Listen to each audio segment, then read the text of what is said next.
February 1st, 2017, 7:06 p.m., parents' house. The nightly news is on in the family room. I'm wearing headphones, listening to a podcast called Music for Programming. It's not a talking podcast, it's an hour-long clip of ambiance music. It slows your heart rate and makes you feel at peace. It's good night driving music. Dad sits down across the table from me. He wants to tell me something, but he can see the orange wires trailing down from my ears, and my pencil is moving.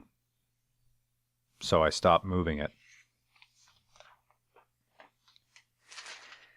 Dad tells me he heard the wear a fucking condom story. And in his hands he has pictures. And they're pictures of me. And they're pictures of Mom. And Dad shows me these pictures of me as a baby in Huntington Beach, California. Dad told me that he listened to the Wear the Condom story, and it made him feel sad. He walks around to my side of the kitchen table and shows me these photos. I've seen them before in albums. Dad is holding me in the photo, and I'm crawling on his chest. In another photo, Grandma and Grandpa are holding me outside of Mom and Dad's old house on the corner of 9th and Palm in Huntington Beach. See how happy everyone is, Dad says, as he points at the smiling faces. You're very much loved. Dad, that video wasn't directed at you, I tell him. It's realism. It's just something that happened. I know, Dad says, but I want you to know that Mom and I love you very much. I recognize the couches in the photos. Mom and Dad brought them back, all the way back from the West Coast. Couches were an investment in the early 1980s. I know, Dad. Thanks, I say. 10:44 p.m. that night. Home base. How many of us are free to express ourselves, and how many self-censor, or gurn and grin and pull faces in front of web cameras because that's just what everybody else is doing? LegalZoom, Sherry's Berries, ProFlowers, DraftKings. Subscribe to our second channel. Watch a bunch of B-roll with no context. February 7th, 5:05 p.m., home base. I'm still in my pajamas, and the caffeine is wearing off, and the sky is gray. There's no warning between day and night. I've already finished with Monday's video, and I already recorded the audio for the week after that. Now what do I do? February, March, April. Winter doesn't end until late April in Pennsylvania. I want to get in my Honda and just drive somewhere. Anywhere else. I know I won't. I'll just go to the gym and imagine I'm somewhere else.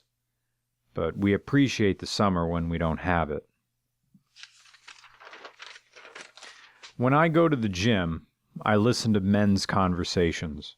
Real men. Men with good jobs, families, bellies, Chevrolet trucks. I listen to their conversations about sports and women they wouldn't mind banging on the side. The weight room men all growl and they call each other fags. The cardio women cluck in tight circles around the elliptical machines. The Indian tennis-playing doctors switch to English when everybody draws near. Sometimes people ask me about sports, and I pretend to care to keep them happy.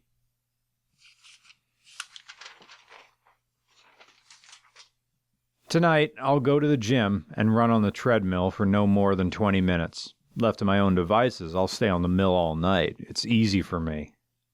No, I have to lift weights.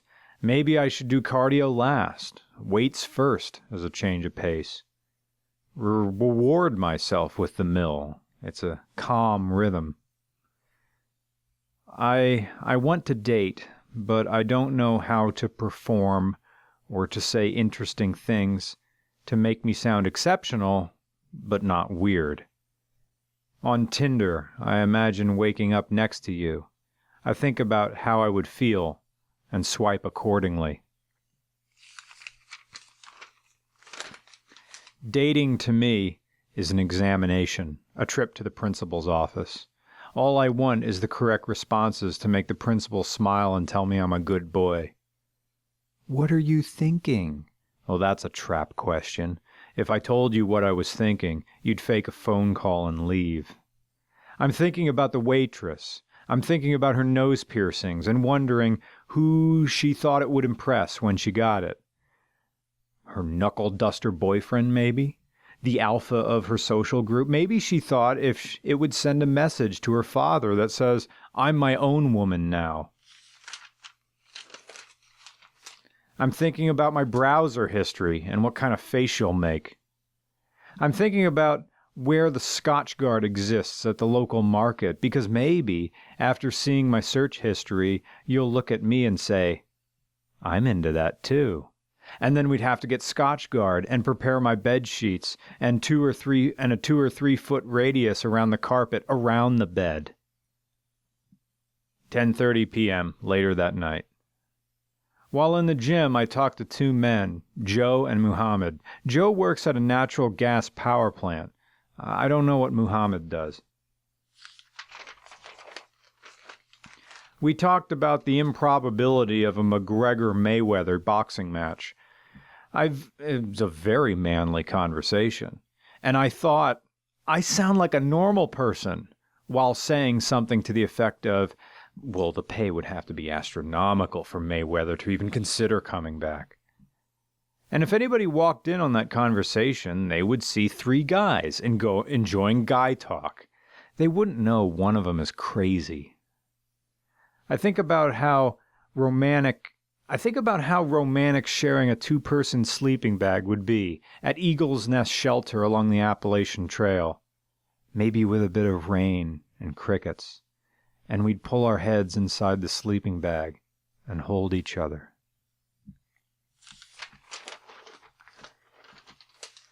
Wednesday, February 8th, 10:22 a.m. Cafe in town. Light roast coffee, Western omelet. There's a crying child in the other room. My friend Tom told me that a baby's wail is perfected by evolution to be the worst sound. Adults, upon hearing it, want it to stop and will do anything to make it stop. That's what makes it worse for bystanders. We're powerless to mute that din. Oh good, I have earplugs. The owner comes by and pulls cheese out of my beard. Yeah, she reaches right over and just pulls it right out. She says, you got something right there. And I laugh, and I wonder if she notices my earplugs. There's no way to explain them without sounding like a dick. I have sensitive ears, or they help me write, are my go-to excuses when someone catches me wearing earplugs. I never say, I hate the sounds of children. The bank clock across the street says 56 degrees Fahrenheit. It's not even noon yet, a delightful, if wet, mild winter day. A woman in her 40s in a puffy synthetic coat and matching brown baseball cap and black horn-rimmed glasses sits on the cafe's front steps. She uses her phone and looks around as if she's waiting for a ride. Slow piano music plays in the cafe. Everything's for sale in here. Baskets hanging from the ceiling, knickknacks, candles, old coffee grinders, books, pots, vintage tins, mason jars, wood carvings,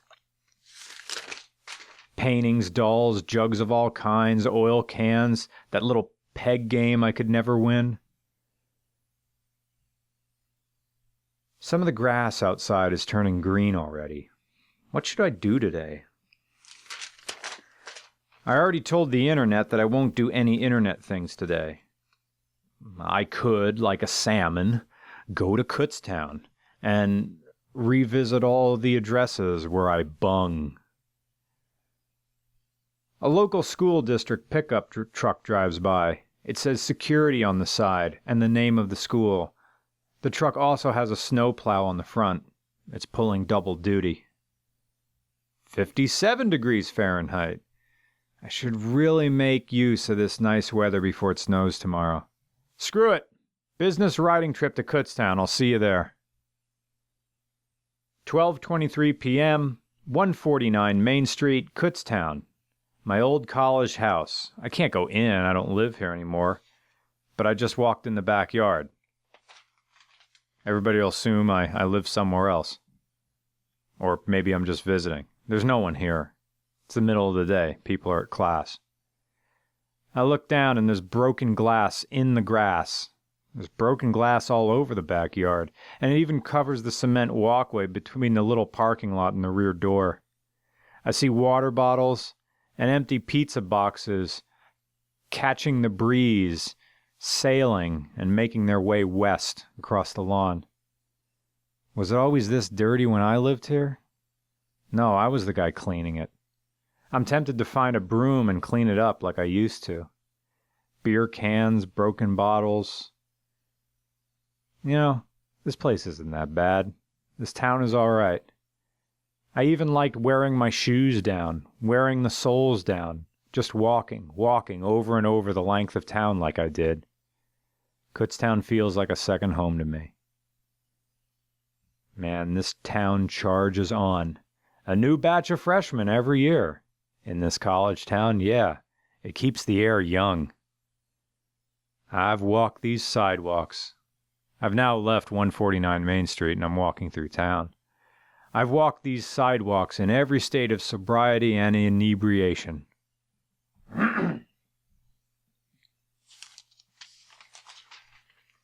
Kutztown, Pennsylvania is built on a hill.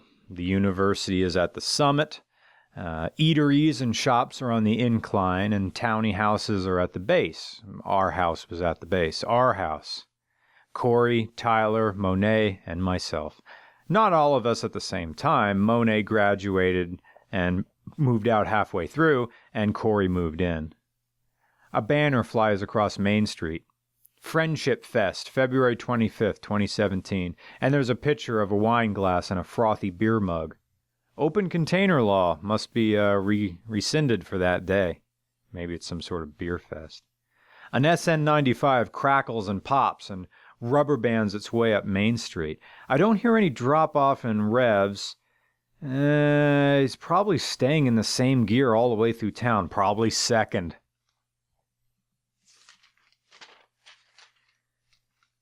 A very clean Honda GT650 motorcycle is parked across the street from the art store, which is called the Art Store. I've forgotten how narrow these GT650 bikes were. They were kind of like the Suzuki SV650, V-twin sport bikes. The problem was the Honda GT650 priced itself out of its own market. It's way too expensive for a medium displacement commuter bike. Now it exists only as a cult bike, like the Honda Pacific Coast PCH100. I'm outside the Student Union building, or as we called it in Kutztown, the Sub.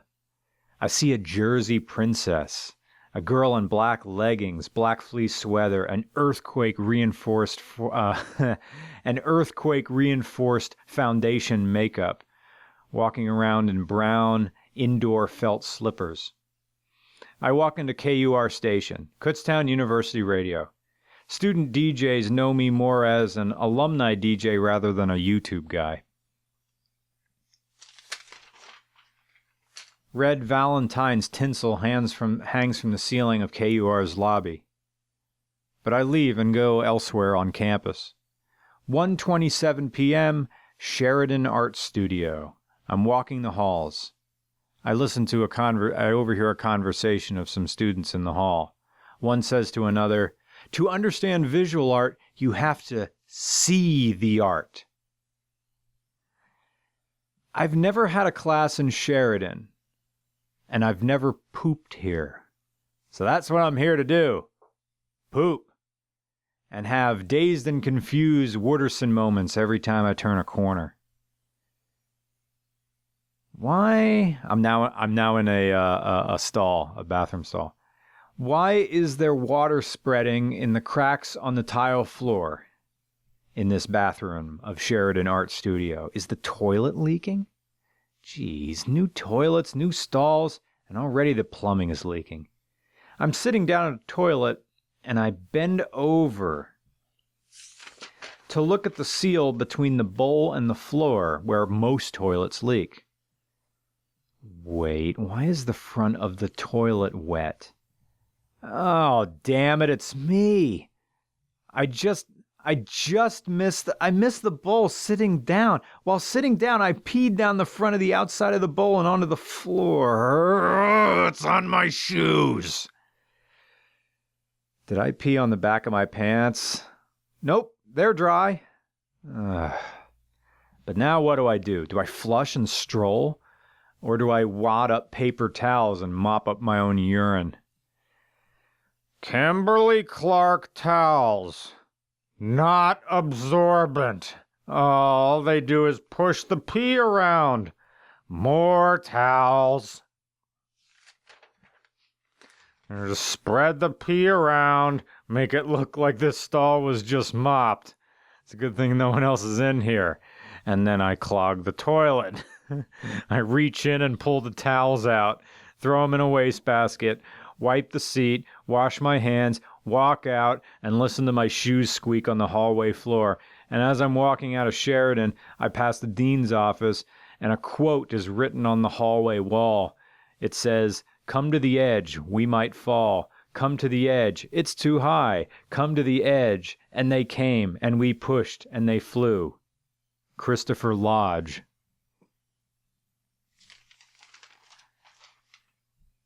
I'm now outside, standing in front of Main Street in front of Old Main. I see Ben Wright in his Toyota AE82, the very one we reviewed. Hey, he's driving on Main Street. I know that white box anywhere. And I start running alongside his car yelling, "Ben!" And his girlfriend is confused. Ben laughs and point. I laugh and point. And he drives off. He was already moving. He's gone. But if I had reached him when he was at the light, I would have hopped in and said, "Where are we going?" In that moment, I was 19 again. I'm 19 again, ready for anything. Just for that brief moment, running alongside Ben's car, laughing. I'm a college student again, ready to charge the horizon. It's 2001 again. Man, back then we'd just jump in each other's cars, fuel needles, reading a quarter of a tank. Well, that was enough to get us to wherever there was.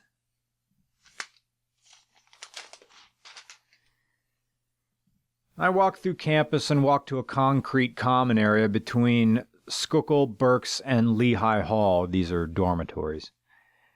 And I sit here. I sit at a picnic table.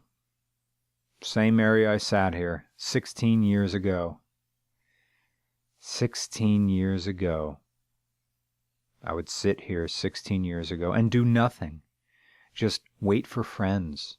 And there were plenty of friends. All coming and going. Bumgardner, Jeff H., Silberman, Kat, Nika, Greg, Kevin, Little John, Big John, Romali, Runciman, Bobby, Snyder, Orcoon, Real Neil.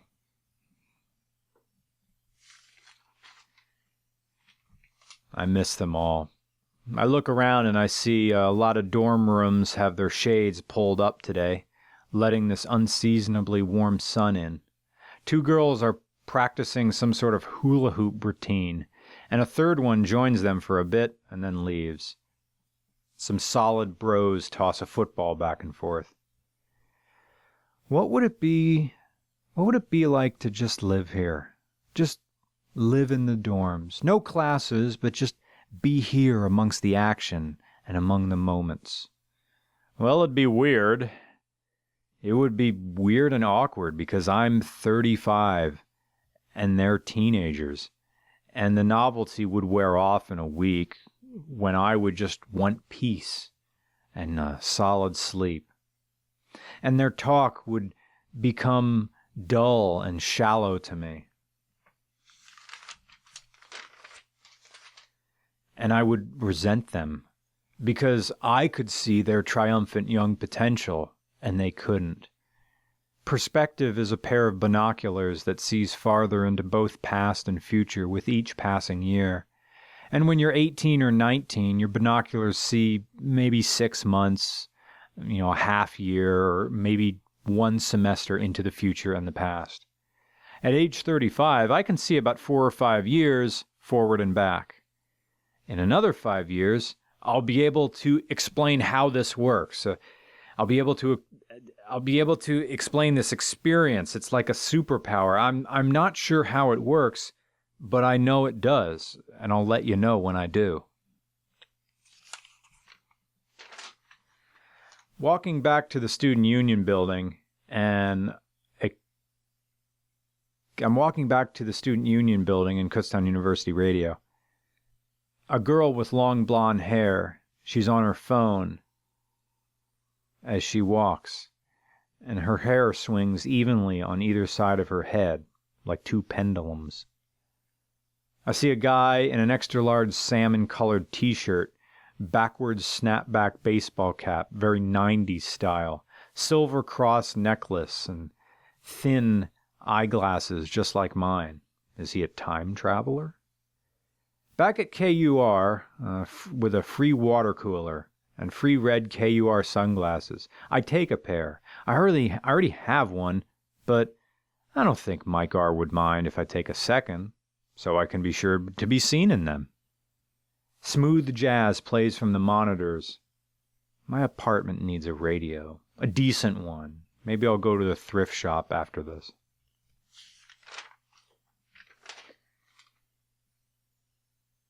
A sign on the KUR bulletin board says Bearfest 37, April 22nd to 25. Bearfest is Kutztown University's big campus party 2 weeks before finals. 2:51 p.m. I'm kind of getting hungry again, and I'm wandering around the sub. I pause in a stairway and listen to 2 adults. I think they're professors. I mean, who else would they be? Talking in sort of low tones, and I catch little bits of what they're talking about. I think you're going to see some campuses close. Something's gonna happen. This is the top half. I feel he has the best interests in mind. And there's powerful allies. They were talking about something relating to campus politics, but couldn't be sure. Well, I walk and I leave the sub. And I try to leave the Student Union building through the cafe, which is, or was, the old main entrance of the building, but now it's only an entrance for the eatery.